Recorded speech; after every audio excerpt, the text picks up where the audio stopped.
Australia, a vast country with only 23 million inhabitants. Richard is going to be our guide as we visit the Buccaneer Islands, a region that is as inaccessible as it is hostile. In this harsh environment, there are men at work gathering pearl oysters.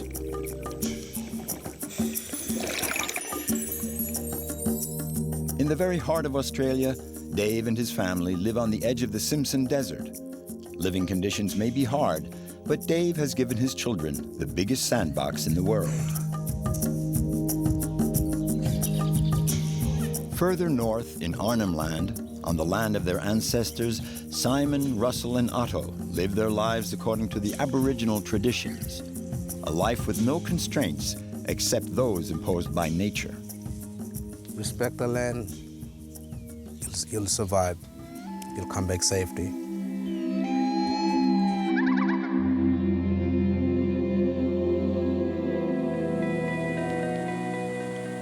The Buccaneer archipelago is made up of countless islands and islets stretched out over 1,000 kilometers. They are practically uninhabited. There are the rare navigators that pass through, but apart from them, the only other people that venture into this liquid labyrinth are the pearl farmers.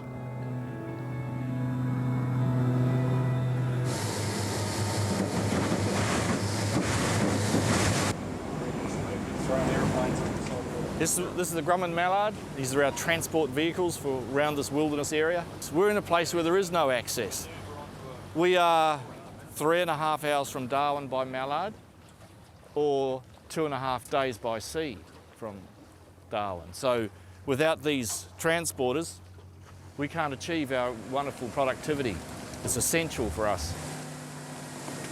This is where we met Richard McLean. He came to Western Australia a good 20 years ago. He started out as a diver on a pearling lugger, a physically demanding job that he did for more than 10 years.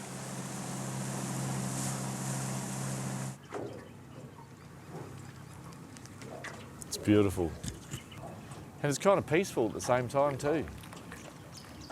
If you take the time to stop and relax and listen to it, every time you come here in different light or different weather or different time of year, there's always something different that catches your eye, catches your imagination. I find it very inspiring.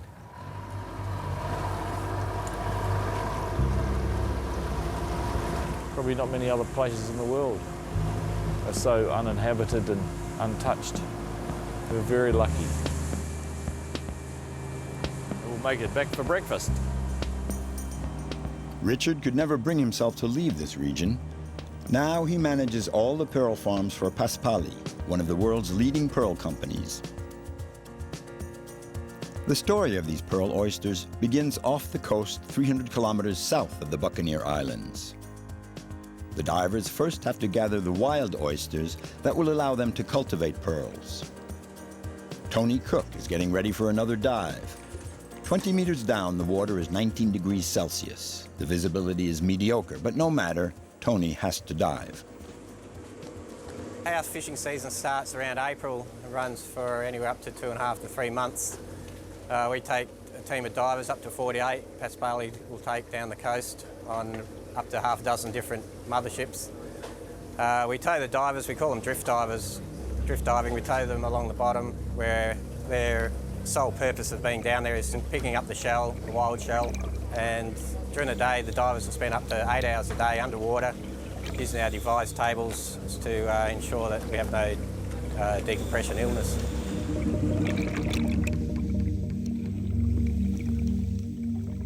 Not only do the divers have to find the oysters, but they also have to keep a sharp eye out for the many dangers. Sharks and deadly jellyfish, for example. Tony earns a good living with this work, but it's quite risky. A few years ago, while he was working for another company, Tony witnessed a tragic event that deeply affected him. There is some big fish out here. We have had attacks in the past. Probably, as I remember in my time, there's probably about half a dozen attacks and a fatality in '93, which was a mate of mine who got taken. The water was dirty, poor fizz, about less than a metre. and his dive buddy came up complaining of no air, got to the surface and the hose had been bitten in half. So he pulled the hose in with nothing on the end. About a week later we found his body in a shark that we caught. But yeah, it was pretty tragic for the whole industry and everyone involved. It's always in the back of your head, especially in dirty water when you're working zero visibility. I think it's like anything, once you've been doing it for so long, you just take it as part of your job.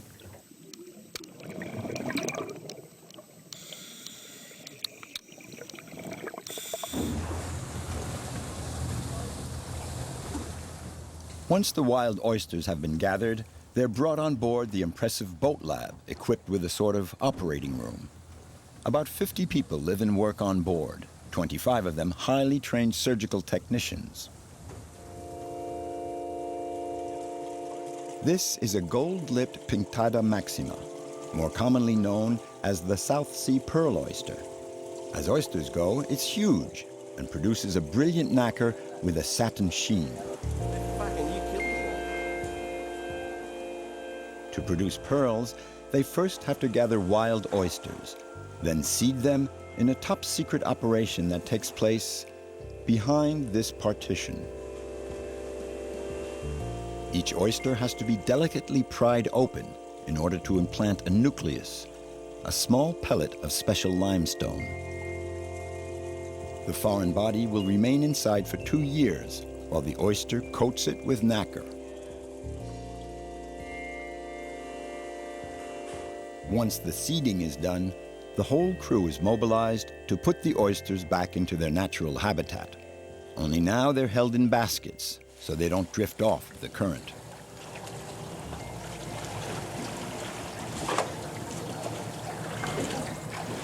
For the first few months after the operation, the oysters are closely monitored.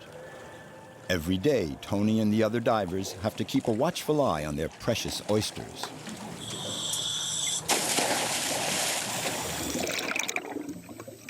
We describe it as being underwater labourer. The work itself is strenuous. It's like pushing a wheelbarrow underwater. Imagine that. We're in 20 metres of water most of the time, which is 3 atmospheres of pressure. So you've got those extra pressures on your body while you're working. You're lifting and carrying things unnatural ways. Yeah, you do get worn out quite quick.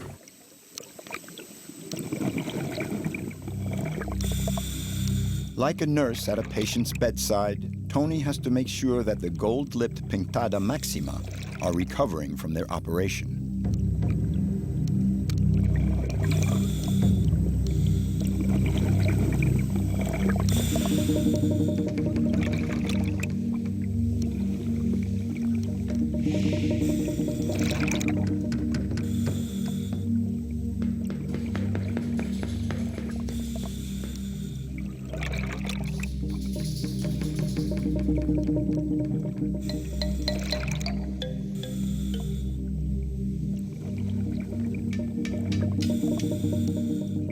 It's tedious work alone at the bottom of the sea, and one has to be in excellent physical shape to be able to operate in such conditions. For Tony, the love of adventure and the rush of adrenaline are his life's blood.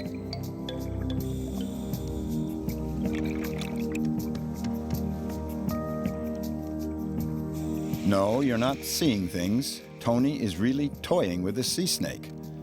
But he has to be careful, for one bite from this snake could be deadly. Luckily, Tony's wetsuit is thick enough to protect him from the lethal fangs. It's just a passion for diving and being on the ocean. Yeah, came up this way surfing and fishing, and ended up jumping on one of the pearl boats to start with when I was a young fellow, and just pursued it. Been with it for nearly 20 years, so yeah, I've never had a bad day.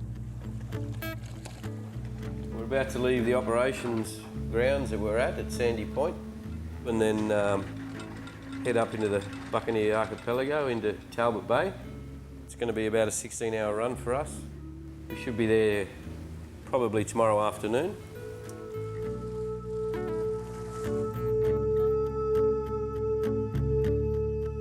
To get to Talbot Bay, our boat has to go north 300 kilometers, then round Cape Levesque, where it ventures into the labyrinth of the Buccaneer Islands.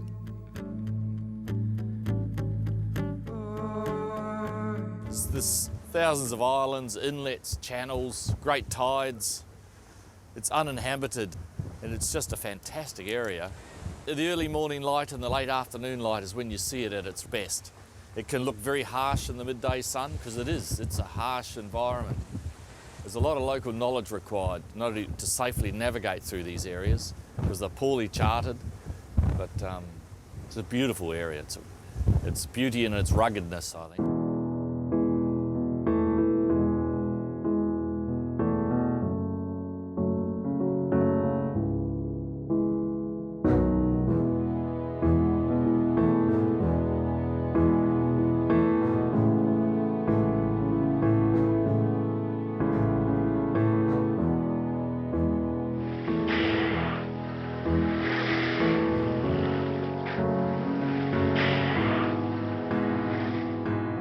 In this maze of land and sea, we see a few scattered installations. These are the pearl oyster beds. After recovering from their operation, the oysters spend close to 2 years here. It's a breathtaking spot, and so isolated and remote that there's no pollution. Perfect for the oysters. We're at Talbot Bay, in the centre or in the heartland of the archipelago now. This is our Talbot Bay pearl farm. It's a floating pearl farm. 13 people live here. And look what's in here. Have a look at this. It's just an aquarium. It's fantastic.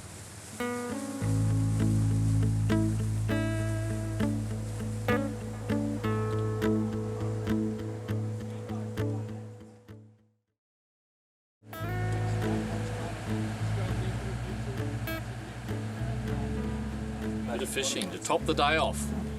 Let's see how lucky we can be today.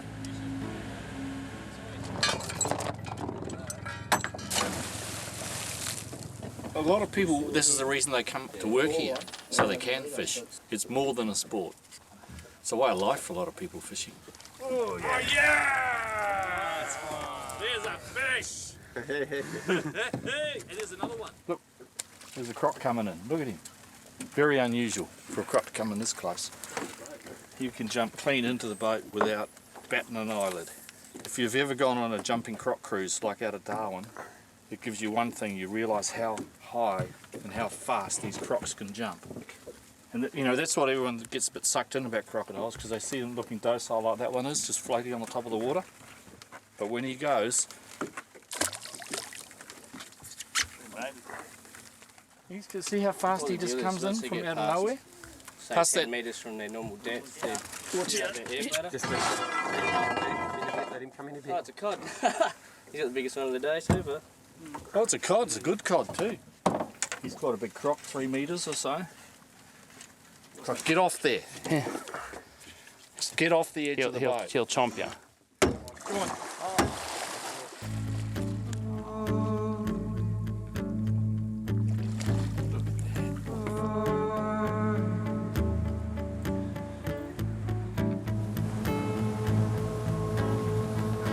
There's a particular curiosity in this maze of channels that Richard wants to show us.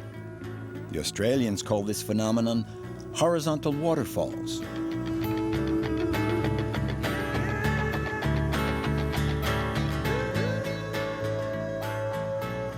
Yeah, there's a lot of water trying to get in or out of these gaps, so it causes these eddies, whirlpools. It's a pretty, we're very lucky at the moment because it's almost slack water, but still there's this much turbulence. So you can imagine what it's like at flood tide. It's extremely dangerous. We wouldn't be coming through here in a flood tide. 24, 26 feet is the difference between high and low tide.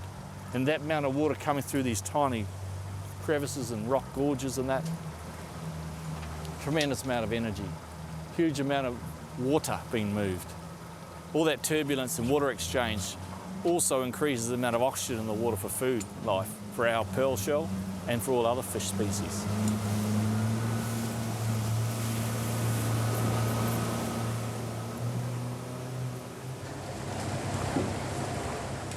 In Vansittart Bay, a little further north, the pearl harvest has just gotten underway. For Richard and all his co-workers, this is a period of feverish activity. And now we'll finally get to see the fruit of all this effort. And they say it's never the same thing twice. This shell now is probably 7 years old. It was 3 to 5 when it was fished on the Arnhem Land beach. It's had another 2 years grow out. And it's been cleaned more than 50 times in that 2-year period, carefully by our farm workers. And it was delivered to the ship last night, opened this morning, and there we have beautiful pearl. Let's go upstairs and see what's come out of the harvest today. To produce these little shimmering pearls, a whole battery of techniques and equipment has been mobilized. But without the natural nursery of the Buccaneer Islands, would these little gems attain this superb quality? That's a beautiful pearl. You can hardly see the shoulders of this pearl. You look through them. We're very, very pleased. This is going to be a good harvest. To see such promise, such nice colour, nice clean pearls, nice shapes, this is exciting.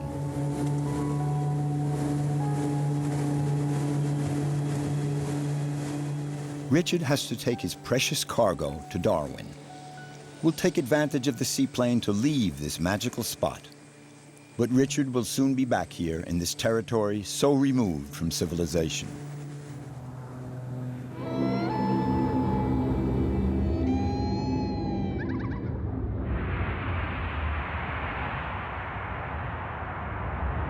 Could be easy to get away, could be easy to forget you.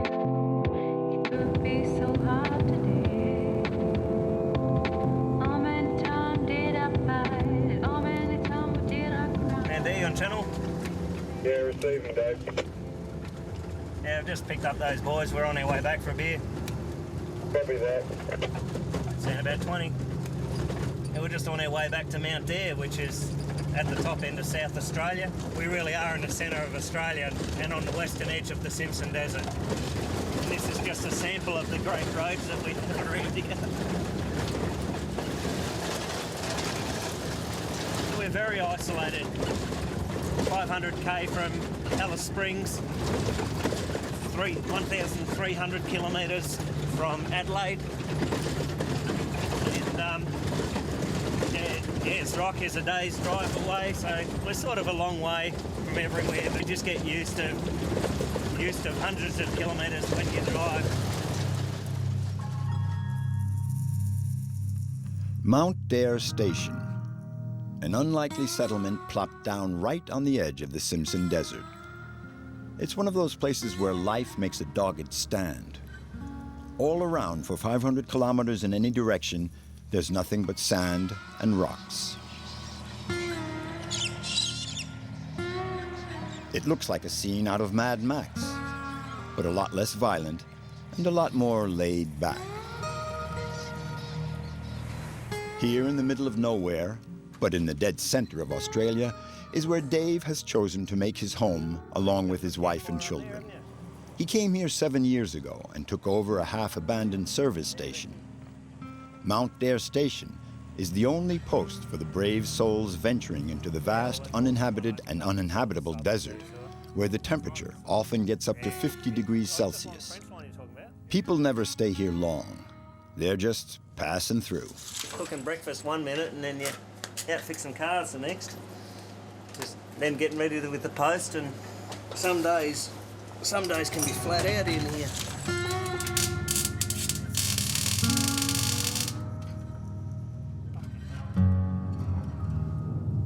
Dave is the only person you can count on if you get lost in this hostile environment. This spot does have the one natural resource that made it possible for Dave to settle here, a source of water. Everything else has to be brought in from the outside, and that means far away. This is all the supplies we need to look after all the tourists that come through. And at this time of year, it's very busy, so as you can see, we're quite a load on at the moment. Takes us about 7 hours in the truck. It's usually 2 nights in town. And yeah, then we get back here, unload it, rush off and go and do another job. You do have to plan well ahead, and if you forget something, well, it's weeks before you get it. And our vegetable supplier forgot our lettuces. No lettuces. That's it.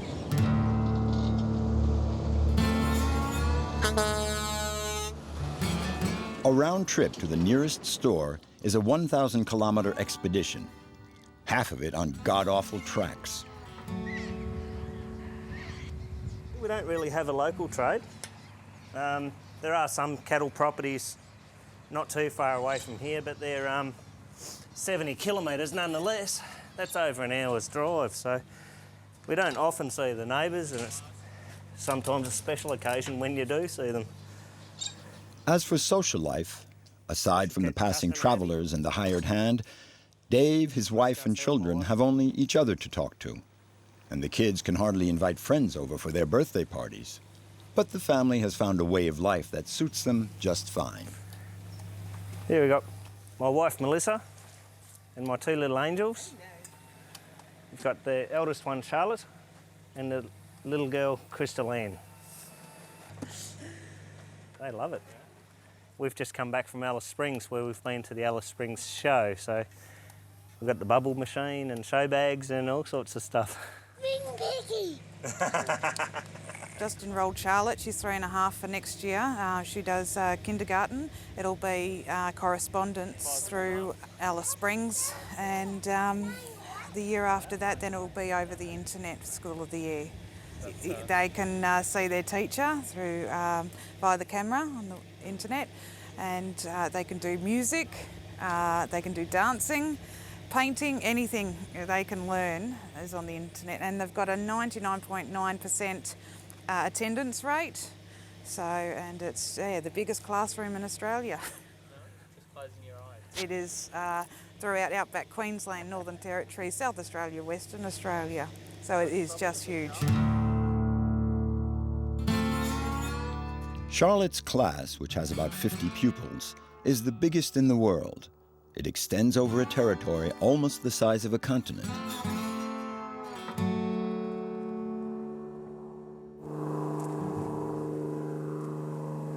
We're going out to the airfield to go and meet the plane. The plane brings the mail in every Wednesday, and they take one of these, all their outgoing mail, and we collect our incoming mail. My name's Reg, and I fly the mail plane for Chartier, based out of Alice Springs. It involves delivering mail to remote homesteads, communities around the centre of Australia. This company has the longest mail run in the world. There are mail runs that 3 hours flying in a straight line to get to the first stop.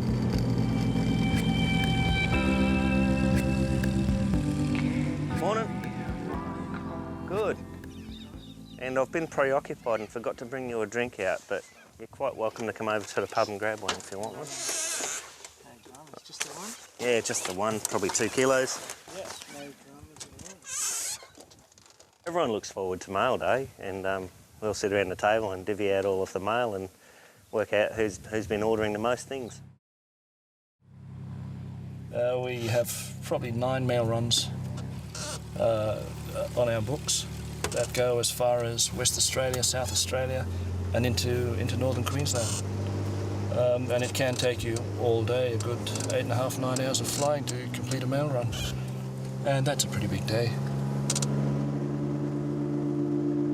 These postmen of the desert are the spiritual heirs of the early pioneering pilots. In spite of the long hours, the solitude, and the difficult conditions, they still nourish the dreams of many an Australian youth.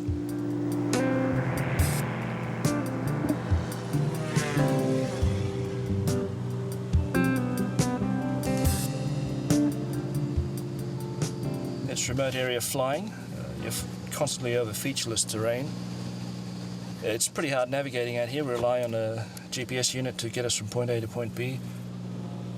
In the event that you do have an engine problem, we generally just pick a good place to put it down, and we've got supplies on board to last us at least 3 or 4 days, water and food, and we've got radios on board to attract the rescue crew if we need to. I'm quite fond of the red dirt, the Simpson Desert, the Tanami Desert. It's quite it's comforting. It's very interesting.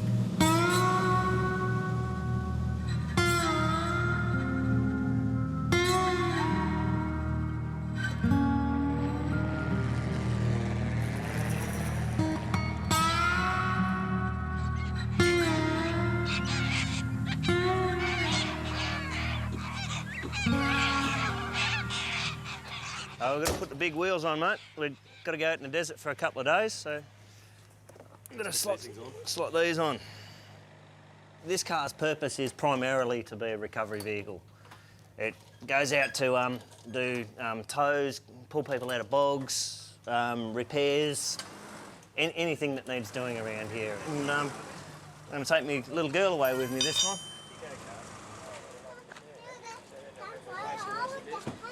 Yeah, you gonna stay in the swag? Yes. All right. See ya. See you in a few days. Bye.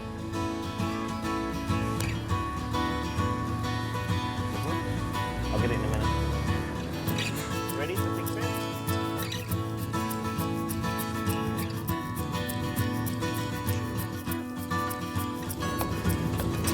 The kids really enjoy growing up out here. I just think it's a great environment for them. Charlotte really loves it. She loves camping. Really loves camping, sleeping in the swag and stuff, looking out at the stars through the open swag. Loves it.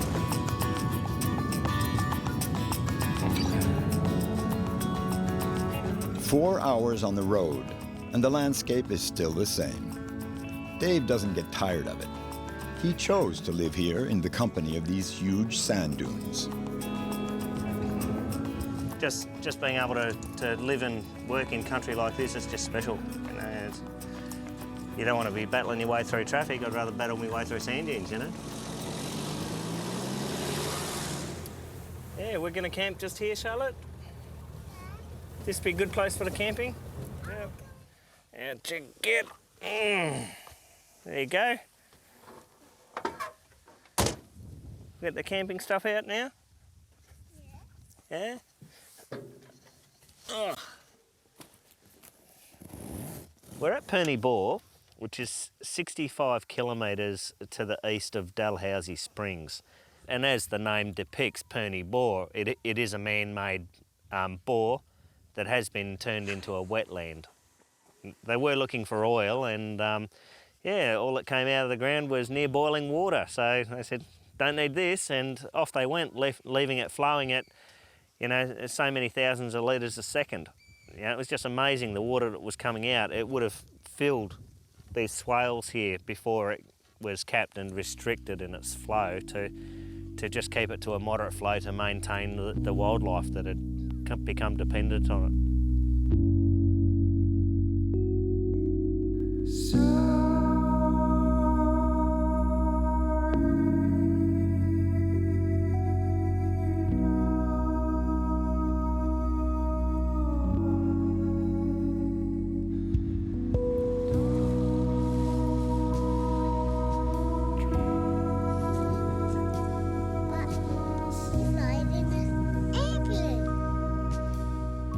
To raise kids out here has been a great privilege.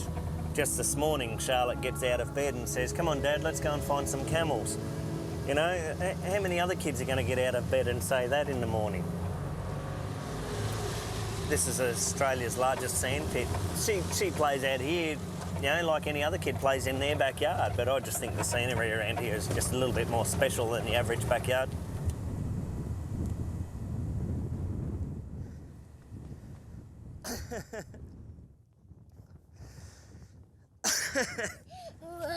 Oh, okay. My scissors are losing, Dad. Kiss.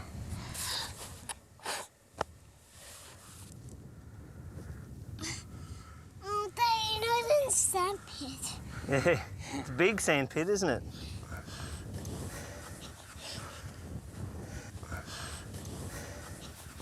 Can you see how they happen, all these little waves? Yeah. Right? They're pretty, aren't they? That's the wind that makes those. And the wind makes one little wave like this, right?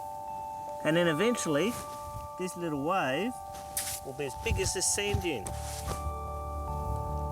Because all these big sand dunes start off as little waves.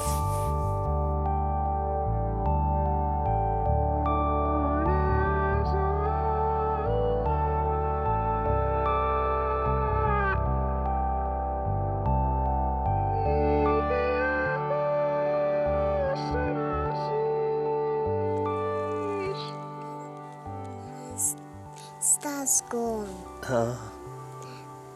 Where are the stars gone?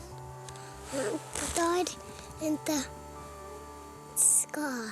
Oh, okay. And where's the moon? The moon's still over there, is it? What's that? Oh, righto. Inside the circle, a fire. It's really hot. Hey, look, a spider. He's looking for his mum. He can't find her anywhere. Oh, no. I nearly touch him. He might hurt. Spider, just keep going to your mum.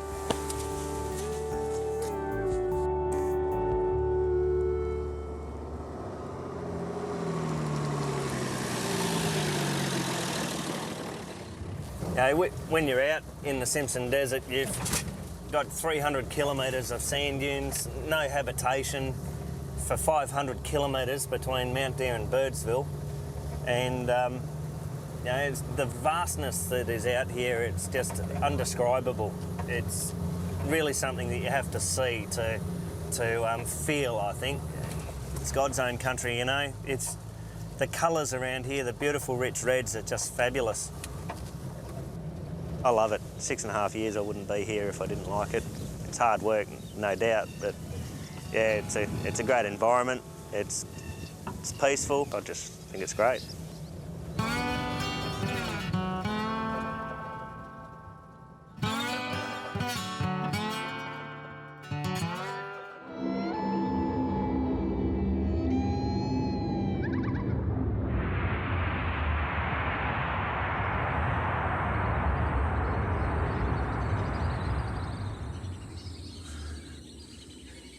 Arnhem Land is in the north of Australia. This vast preserved territory is a world of its own, like a state within a state. The entire territory belongs to the Aboriginal Australians, and any Australians who are not Aborigines have to get a permit to travel in this special land. In this breathtaking landscape, humanity's oldest civilization lives in harmony with the environment. For more than 40,000 years, the same people have been living on the same land here. At present, there are no more than 15,000 Aborigines living on a territory of close to 100,000 square kilometers.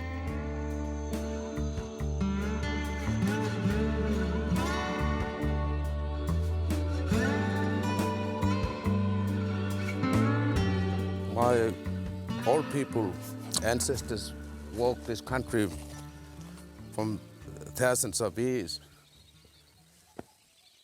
And they left the old track here. This is tough country. You have to have a lot of knowledge to survive on this country. My father taught me how to live on country, and he learned from my grandfather. The knowledge has been passed on to this country. In the heart of this peaceful landscape, we meet Otto Bulmania. He's a clan chief. According to tradition, each clan lives on its own territory and moves around according to the seasons. Before, when Otto's father or grandfather would roam with the family, they could easily cover more than 400 kilometers on foot on their clan's territory.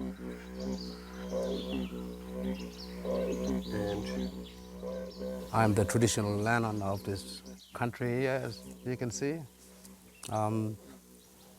This is all my country, but you know, my great-grandfather and my father used to live on this country and do, you know, hunting and gathering around this area here. And now my father and grandfather gone. I am the traditional owner. I have to teach my kids to look after this country. We have like plenty, you know, billabongs, river, we go out and, you know, catch fish, feeding our family. Sometimes we go up on the escarpment here and do like kangaroo fire drive, and we, you know, catch kangaroo, and sometimes we go out and do shopping in town like basic food that we get them, flour, tea, sugar, and we come back and stay in the bush. Otto spends a lot of time roaming out in the bush, hunting or passing the traditional lore on to the younger members of his family. Here he's out with Russell, one of his nephews. In the 1920s, white farmers introduced water buffalo to northern Australia, and they've adapted very well. Too well, in fact. They've thrived so well that they've become quite harmful to the environment. Their hooves do a lot of damage to this fragile land, so their population has to be strictly limited.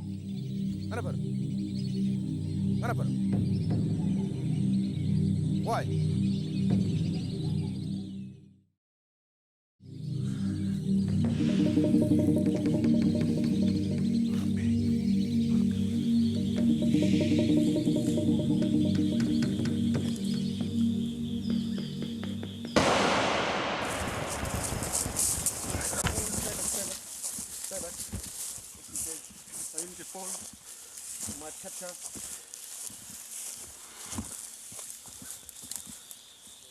This bull is really injured and it's really dangerous. It's on a scrub here somewhere, but you have to be careful.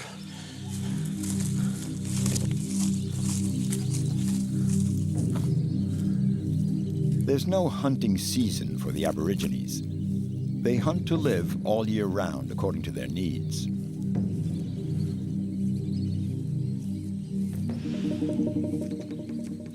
We eat a lot of bush meat. That's how we grow up here, and that's how we get like buffalo meat and kangaroo and bush turkey and all that. And there's a buffalo here, so I got them already. I think I might have a look what sort of meat I need, and I'll get it out as soon as I get it out. And I think that's our bush food.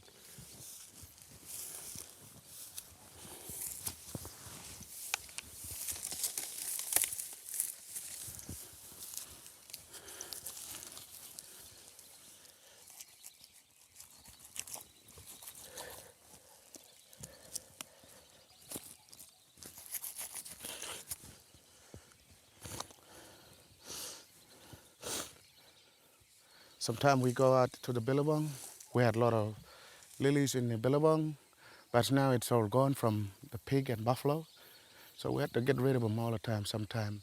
Keep the number down and keep them out from the good place. Living off the land also means protecting and taking care of it. It's a family affair, and each member has to do their part. Russell and his little brother Simon have gone out into the bush. They've been camping here for 5 days now. They call this a walkabout, a period of roaming without any specific destination. The land, it'll take my breath away always. When I'm out in bush, it's really strong culture, and the way we sit around the campfire light, and yeah, I like it out here, and it's really beautiful, and the way you can hear the water, and it's really, really quiet, nice and quiet. And from where I'm sitting down here, I'll go to bed, and if I'm looking at the sky, I can see all them stars, a million stars all over me. And it's beautiful.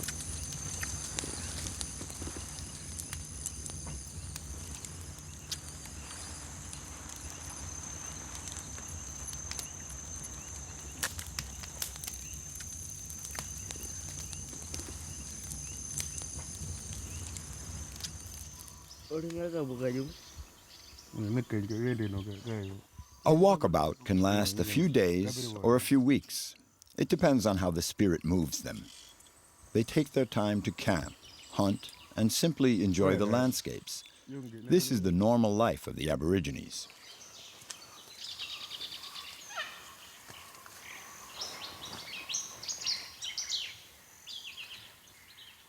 You know, watch out for crocodiles in this water, for sharks.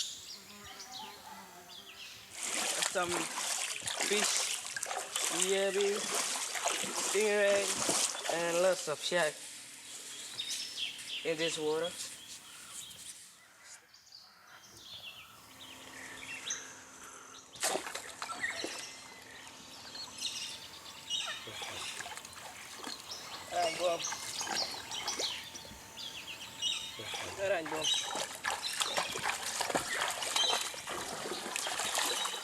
This is my mother country, you know.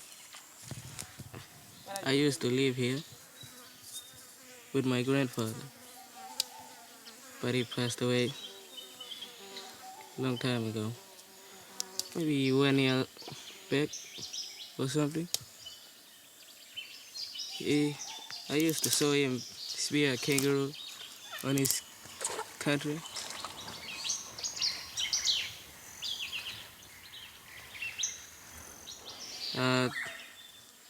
He used to spear a wallaby with little wallaby. He used to bring back that little wallaby to me, and I grow him up. Oh, lots of people don't like that. They don't have the land. Just good life for us in this place. We like this place.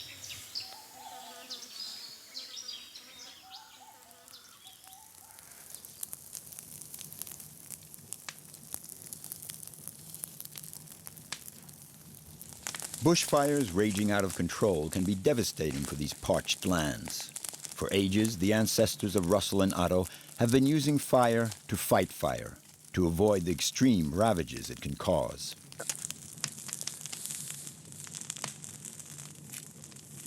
It's fire season, and we're gonna burn the whole Arnhem Land. So everyone's lighting fire now in every art stations, and people live in hunting area. They all burn all that stuff. So it's fire season.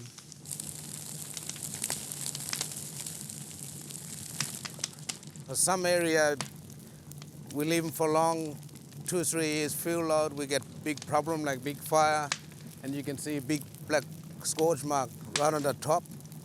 And for this sort of fire, it's a cool fire. And when we burn like this, a few days time, all the reshoot grass will come back, and then wallaby will come back, big buffalo will come back, wild cattle, and we can, spot them in a good place. It's very old system, like it's been from the very beginning, since our ancestors' time. They've been, putting the fire so that our ancestors warming themselves and feeding from fire. So it's really important, like fire gives us everything. Russell's family appears out of the smoke. No GPS, no compass. The Aborigines can drive for hours way out in the bush and find exactly what they're looking for. They've dropped in to spend the evening with Russell, which means getting dinner for 10 extra people. But that doesn't seem to worry Russell.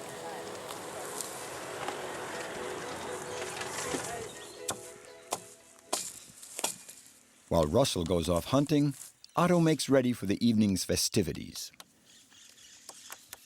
This is woolly bark, and I can listen that is bit hollow here. So there must be good ditch. This one. The didgeridoo is the musical instrument of Arnhem Land. Everyone knows how to play it around here. This instrument plays a vital role in the Aboriginal culture. They use it for their ceremonies, as well as for an evening of just singing around the campfire. To make a good didgeridoo, the recipe is quite simple.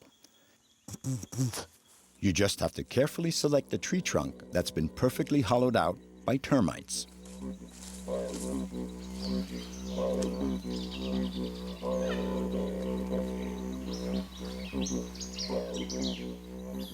And I got a lot of family, just came up for visit.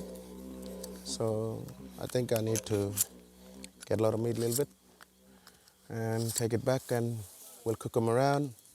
And I think we'll sit around the campfire Saturday night out. That's a family night to enjoy eating and have fun and talking each other. And I think we're gonna have a big feed and wash our hands, and I think go to bed.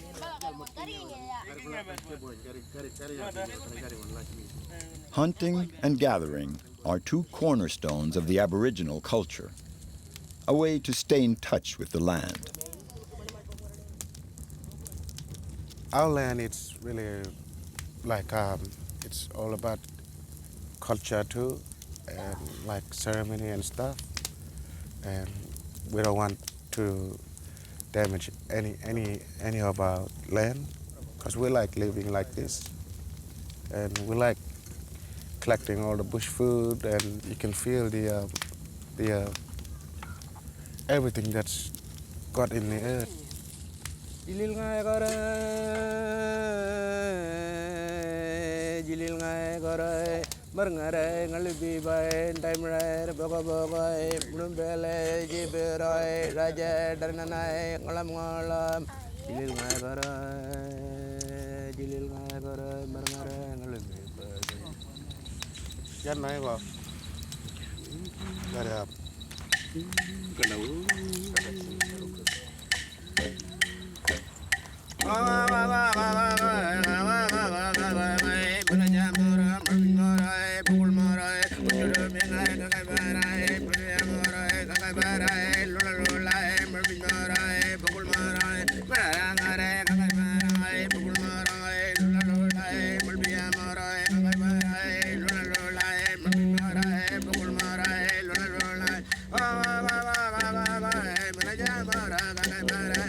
In the Aborigine tradition, these are called song lines, litanies chanted in a language no one can understand, but they are essential.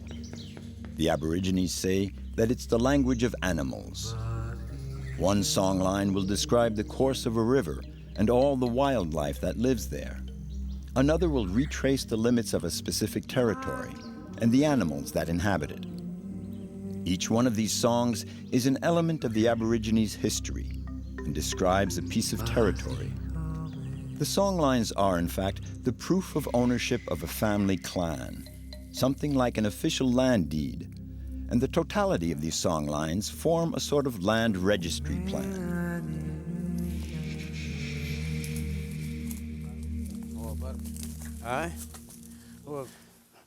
This is like my grandfather's wet season camping area. During floodwater, he used to come and camp here for black wallaroo, for hunting kangaroo. There's no any car track, pretty rough country. It's a middle of the nowhere, and you can find them this sort of painting around this everywhere. All these oral and pictorial traditions go back to the dawn of time. They're a way of transmitting information, and even though they're not written, they're just as precise. For Otto and all the Aboriginal Australians, the history of their people is made up of a succession of personal anecdotes. If I'm walking on other man's country, I don't tell the story because I don't speak the language. New people always sit quiet when it's entering other man's property, and always sit quiet because you don't know what's the story behind you. But if you living on your country, you can tell them big mob story. You can tell them about, oh, let's go and hunting there, or let's have ceremony up here, and all the family, like country, make us talk, and it's there alive.